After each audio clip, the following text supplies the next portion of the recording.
we can sometimes get a little stuck, right? And it just happens. So the trick is to realize what a powerful creator you are. It's like, just imagine, okay, so you and your soul buddies are sitting on, we'll call it heaven, okay, sitting in heaven, and you're deciding on this lifetime. And if you're a particularly strong soul, or you've got some experience with some things, you're like, okay, I'm going to go down, and I need some challenges, right? Think of it like a video game. It's like I need some challenges in this matrix so that I can overcome things. And it's like I'm never going to lose my connection to source. I'm going to remember who I am, and I'm going to master this stuff. Thing is once we get here, it's so dense compared to the energy of source and all that is where we come from, right? It's night and day.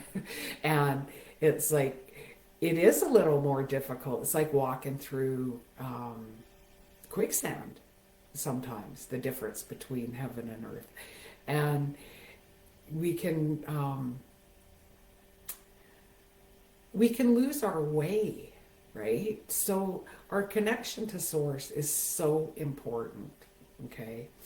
And just if you could remember that, like I say, if we use the video game analogy, you came to play the game, and if you're playing the game, then you could veer off on whatever path you want. You could go into different rooms and you can do things like that, right? And when you can get into your heart space and really, like I say, I'm getting, just keep connecting to all that is where you came from, right? Like I say in my videos quite often, actually, I didn't realize how often I said this, but it's like, we're all gonna die, right? Like we came here, it's an experience, and then we'll go home, and then we will look back and we'll be like, oh wow, you know, I wish I had remembered this stuff while I was there. But there are ways to remember it while you're here, like whether you want to meditate. I do these energy clearing and healings 4 times a year for 21 days, and it just seems to clear out all the crap out of your aura and your physical, emotional, mental bodies. Like it helps clear that stuff out. Hi, Ward. That's good. It's good you say you are. It's your game. You can do what you want with it. Seriously. So kind of keep doing that, right? Like, just, I don't know, if there's stuff you don't like, redirect, right? Like I say, sometimes really nasty stuff happens to us, and you do have to deal with that. You don't want to shove it all down, right? And pretend it didn't happen, because then you just end up getting block energy, stuck energy, sick energy, physically and emotionally. So it's like, it's best if you deal with your feelings, and if you're grieving, cry, let yourself grieve, right? Like, when my husband was sick, I don't know, I cried for 30 days straight, okay? Like, nonstop. And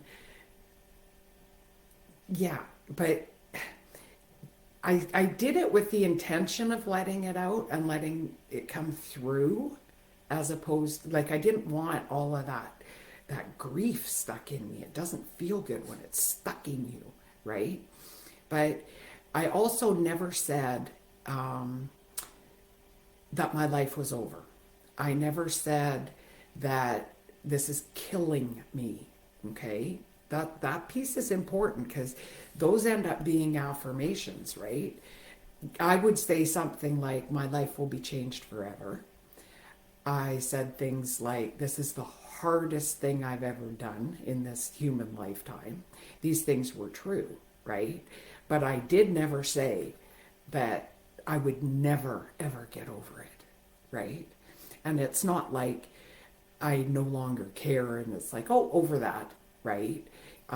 He was still a huge part of my life, and I honor that. But sometimes how you speak to yourself or get things stuck in your energy is just, I don't know, it's not cool. Like you're just making it ends up. I don't want to blame you because grief is grief. It's hard, but it's just watch how you're talking to yourself when you're going through crappy things, okay? Because how you're talking to yourself can change your vibration, and when you change your vibration, then it can change your trajectory, okay? So you don't want to send yourself off on a spiral.